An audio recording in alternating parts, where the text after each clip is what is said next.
One of the steps in the 12 steps of recovery is this idea of making amends. When we thought about on the first day, we thought about grudges that we had or things that we've been holding on to. It was important that we could light that on fire and let it drift away. But the truth is it's still there, and it's going to be there until we make amends, until we talk to the person about it. And so, today's challenge is about that. Maybe it's writing a letter, maybe it's writing an email, maybe it's a phone call, maybe you call someone and you sit down and you have coffee and you just talk about it. You will feel better. It's not about them, it's about you resolving with yourself why you have this anger. It's not about resolution, it's not about getting them to apologize. This should be what the part of it you control, which is you letting go of the anger, you forgiving them or yourself, you coming to some sort of resolution where you don't have to carry this anger around.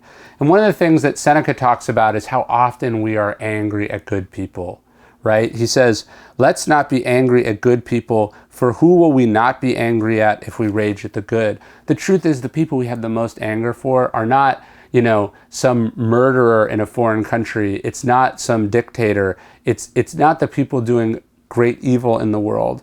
The people we most often get angry at are our kids or our spouse or, our boss or our coworkers, because we're in proximity to them the most. We're constantly bumping into them. What I'd really like you to do, if you really want to commit to this one, is find the one person that you have the most anger with in your life. The person who just hearing their name makes you upset. And how can you make amends? How can you move forward with that person? How can you get that out of your system a little bit? There's stuff that you need to apologize. Maybe they're not going to apologize for anything, but there's stuff where you played a role, where you can process the anger that you feel that you've carried around at yourself, at them, and then you can move on and move forward from this.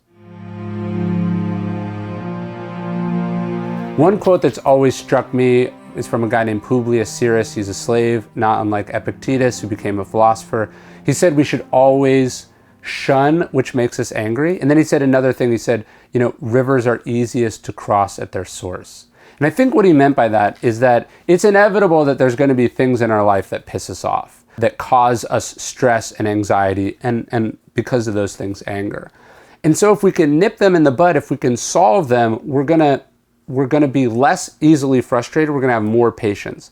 So, maybe the messiness of your house is something that makes you really angry, or it's a source of conflict between you and your roommates or your spouse. Well, is hiring someone to clean the house, or coming up with a schedule by which it's cleaned, or cleaning it yourself today, a way to reduce that, to lessen that pressure. And so we want to think about the cues that are really making us angry. What are the sources of frustration in our life? Is it traffic that kills us? Okay, well, maybe we can move, or maybe we can go, hey, the money spent on an Uber rather than driving myself might be a hit financially, but emotionally and physically is going to so reduce the anger that I feel that it will be well worth it. What are the sources of conflict and anger in your life? Is your job an endless source of conflict and anger? Okay, well, maybe it's not the best place for you to work. How can we find cues to anger, sources of conflict in our lives, and address them, as Publius Syrus said, at the source, where they're easiest to cross? Instead of dealing with the fact that I keep losing my temper in situations, let's deal with the things that are leading up to that frustration, that are responsible for the fact that I have so little patience left.